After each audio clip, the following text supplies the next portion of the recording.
So in this lecture, we'll start looking at some of the photographers that gravitate towards color, and some that are known for black and white that dabbled a little bit in color, and what are the differences. So starting off with Edward Stinchen, one of the earlier photographers, and his Moonrise Over Pond.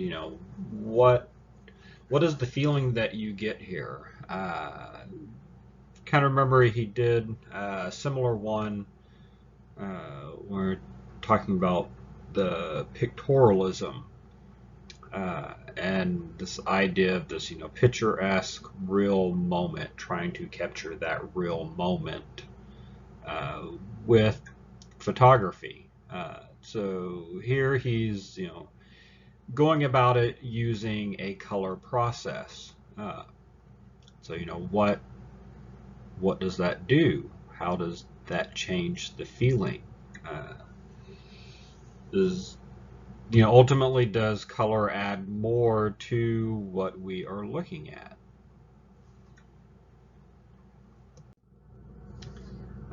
And here are a couple of portraits he did of French sculptor Auguste Rodin, with some of his sculptures. So one is just straightforward black and white. The other is in color.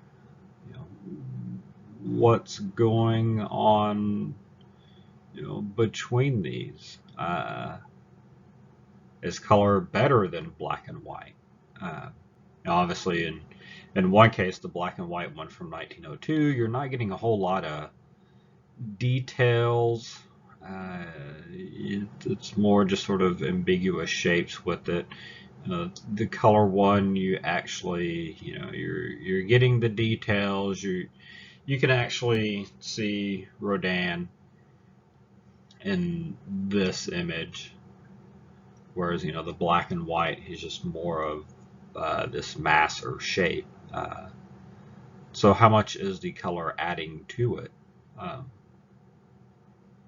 Same time, they just have two totally different feels, two totally different purpose for having the one left black and white and reshooting it in color. Maybe it wasn't so much just trying to capture this color image of Rodin, but Stinchen going with a completely different idea altogether. And so Stinchen, one of the early photographers to really start going with color, because photography has all of its various avenues that it's used, various forms, not just in the fine arts, but also commercial photography, and the commercial, not only portraits, but getting into basically advertising. So basically, like if you think about fashion, advertising, so in this case, where that's where Stinchen introduces the world to color photography. It helps the sort of fashion industry as it becomes easier to produce things in color. Magazines, newspapers, the different printed media, starting to have color to it. Color photography starts to take off. It kind of goes hand in hand in a way. So, example, cover of Vogue magazine that he did. So you can see how things start to change with color. So Ansel Adams that we looked at. Unfortunately, I don't have a color in black and white of sort of the same same image of Ansel Adams, but still, known for his landscapes, obviously. And as I brought up in the other lecture with color, there's sort of the argument, color is used to capture the likeness. Color is used to, I guess, a little more matter of fact kind of idea with it. These are the real colors. This is what's right in front of us. This is what we really see. The black and white is that's where you're capturing the essence, or sometimes it's color is to capture the likeness. Black and white is where you capture the soul. The black and white can have so much more feeling and kind of presence that you don't get with color. But then again, it's also always subjective, so no matter what I tell or say to you, you might not agree with my point of view, and that's fine. You might decide that the color one is far better than the black and white, or vice versa. You might like the black and white far better than the color. The fun thing about art is it's always the viewer who gets to decide which is sort of right, which is wrong. So Harry Callahan, his use of black and white in color. When does a photographer use color? When do they want to use black and white? Because it gets to a point where his color film is readily available and easy to get. Much more economical. When is color the proper one to use? That's always sort of up to the photographer, I guess. When they want color, when they want black and white. Obviously, the color photo of the Callahan, it's about the colors that you're seeing. Had that be in black and white, how much of an impact would it really have? It might not have as much impact as the color one does. Then Paul Outerbridge also, did some fashion work. So his, kind of shocking, in this case, on this model with these knife fingers, almost like stabbing herself. Kind of a weird take. So his, he was seen as kind of outlandish type ideas, outlandish type photographs. Something, things that you wouldn't really expect. You wouldn't expect sort of the idea of a, kind of classical female form, and then she is almost stabbing herself with these finger knife gloves that she's wearing. William Christenberry, influenced by the Let Us Now Praise Men that we talked about briefly. And what is it about these buildings? We talked a little bit, the new landscape photographers, photographing the landscape as it's being, transformed by humans, humans entering the landscape, taking over the landscape. But ultimately, what happens? So some of the times these things are deserted; they're just sort of left to rot. So Christenberry, taking the photographs of you compare it to this old rundown store from Now Let Us Praise Men. Here we have sort of a modern day version of that. And also, one of the other things that he would do, create these little miniatures and photograph the miniatures. So they, basically creating and staging these photographs. Whereas, this photograph of a church where it's actually, this little bitty miniature church. And there was a Absolut Vodka did a series for, I'm not quite sure if they're still doing them or not, but where they would imitate an artist's work and sort of work their product placement in there. So here we have, the Absolut Christenberry, based on one of his photographs. So the original is there on the left, obviously. The Absolut ads on the next to it, kind of, toying with the idea that, in a way, he's photographing toys. And then there on the door, you can see the bottle, their bottle of vodka on it. So they place their bottle somewhere within the image. And, they're just paying homage to the art world in general. If you were to go back, look at some of their ads, there's all different types of painters and sculptors. Just a ton of artists that they, I guess, pay homage or paying tribute to.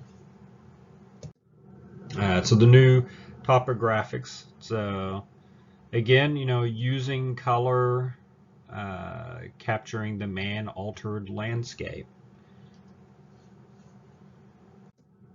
So the Joel Sternfield, the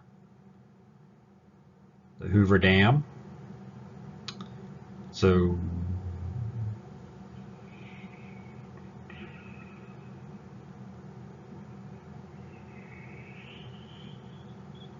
in case you're wondering, the road would be closed. A lot of the dams, it's very restricted access, driving across these for obvious reasons. So having your baby in a playpen, there on the side of the road, it's not nearly as deadly as you would think it actually is. But still, at the same time, here everyone else in the family is staring off elsewhere. Baby's kind of locked up there in the playpen. So it's kind of a interesting take, now these days. And one of his other kind of capturing these strange moments, strange things. So we're at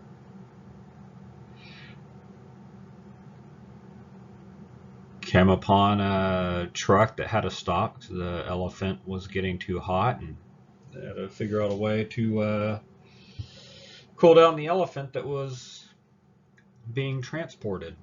So not something you really see every day.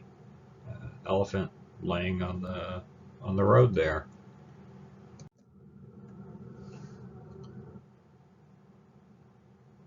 So in his take on first responders. So here we have the McLean Flea Market, where you can see one of the firemen there taking a little look to see what all is available. Even though the, I guess, owner of the farm's house in the background there on fire, so kind of a odd situation. So yeah, I guess just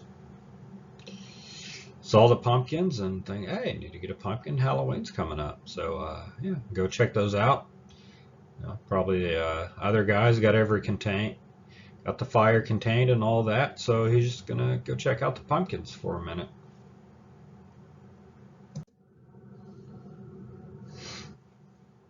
Uncommon Places, photographs by Stephen Shore. Again, just looking at modern America, the modern landscape.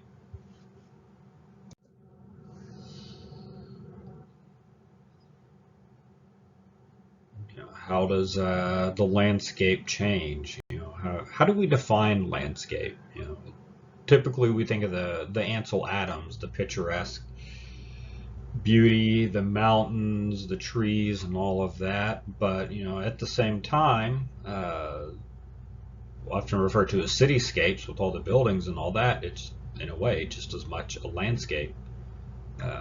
It's just the concrete landscape.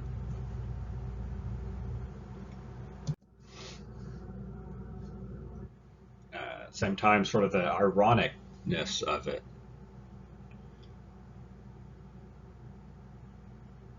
Here we have this female getting into a pool, a man-made pool, while looking at, some type of natural pool.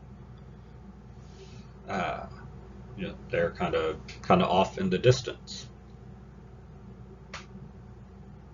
It's like as a kind of joke with my kids, we go all the way down to Galveston. It's like, oh, we go to the beach to hang out at a pool. Why? Why not go to the beach? We went to the beach for a reason. But yet they prefer being in the pool. So, the same sort of thing here. It's like, I'm in this pool, but there's this other water over there. Kind of the ironic twist that Shore is giving us in this photo.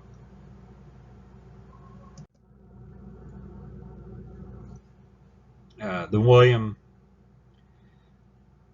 Eggleston giant tricycle. Little things made big, basically. So just kind of a interesting take. Some of his photographs from sort of a kid's point of view, and having that different point of view kind of changes the meaning and the appearance of everything. So sitting down on the sidewalk, staring up at your tricycle, all of a sudden your tricycle is this gigantic thing when in actuality it's not. It's all about sort of the appearance and the angle. So his democratic forest, same thing. How do we normally have this point of view? You're sitting across or from these people, or your little kid standing in the seat looking over at the people behind you.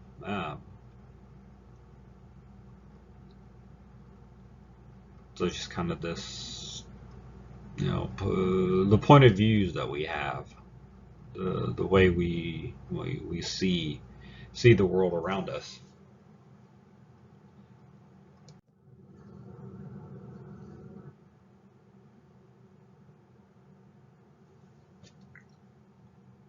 This one getting a little more kind of the aesthetic qualities. This red room with these white cables or electric cords, but it's basically get this color field of red with these white lines dissecting it up.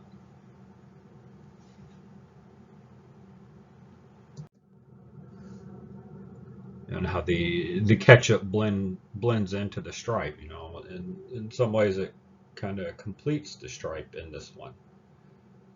So this where it's getting a little more about abstract in a way, not so much photographing things, but using photographs to convey ideas. So, the ideas of color, in this case, the idea of this red line. Then aesthetic goes color. So, remember Larry Clark, Tulsa. So the book cover of his, compared to Nan Goldin. I think we talked a little bit about Nan Goldin and her work, where her work it's more kind of documenting the realness, uh, these real people, and I talked about her work can be kind of tough because of that realness, and she's not trying to hide or pretend or glorify anything. It is what it is. It is what you see. Um, so we have uh,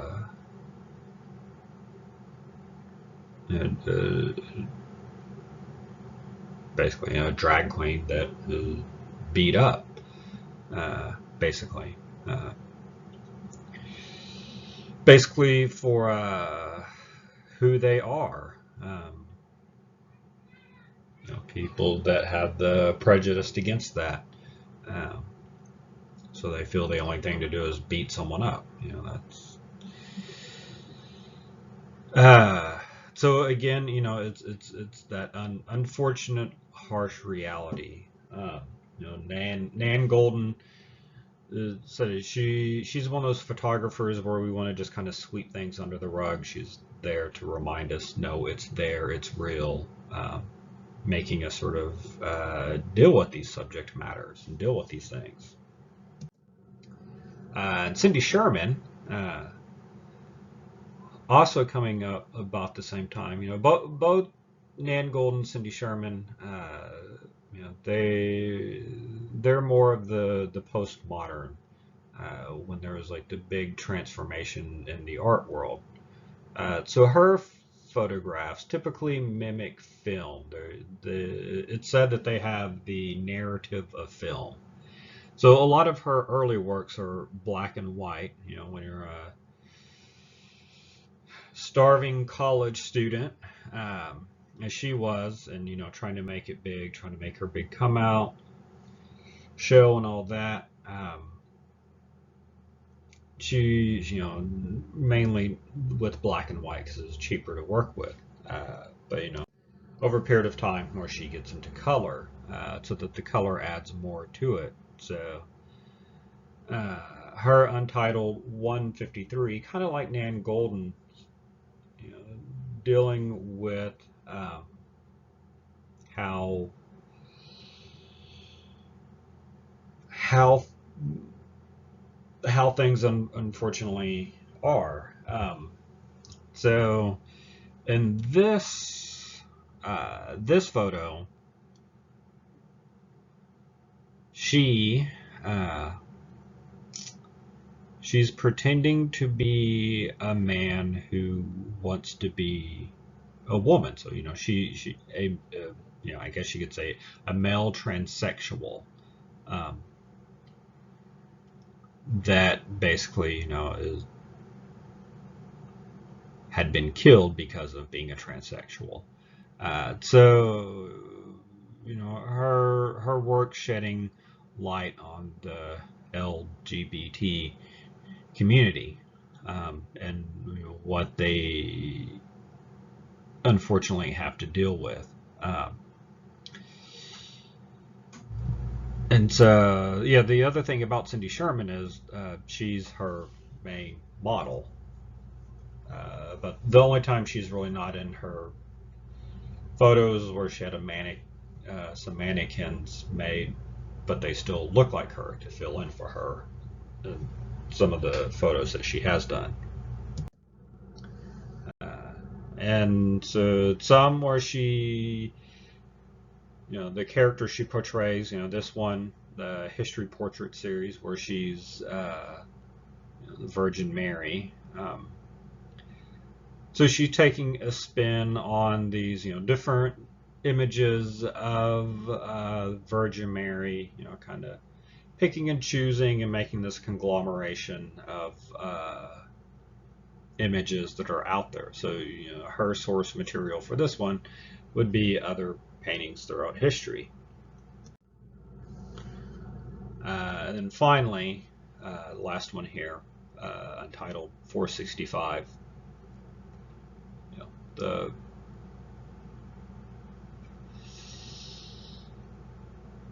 this idea that women they're not allowed to grow old. Parts of society where women are always supposed to stay young and beautiful. And it's kind of, at what cost is it to stay young and beautiful? So in this case, where you can tell she's kind of, the makeup's, real heavily applied, kind of caked on her face. She doesn't look exactly natural. It's that pretend beauty that she's having to portray because, society won't let her grow old and look how she naturally is. And also the wig that she's wearing, so that there's no gray hair, so that she's still trying to carry herself as this young, vibrant person when, in actuality, it's getting so far from the truth on who she really is. But society demands her to look like this. So that's it for color. So again, post in the discussion and reply to 2 students, and any additional replies will be for extra credit that I will add up at the end of the semester.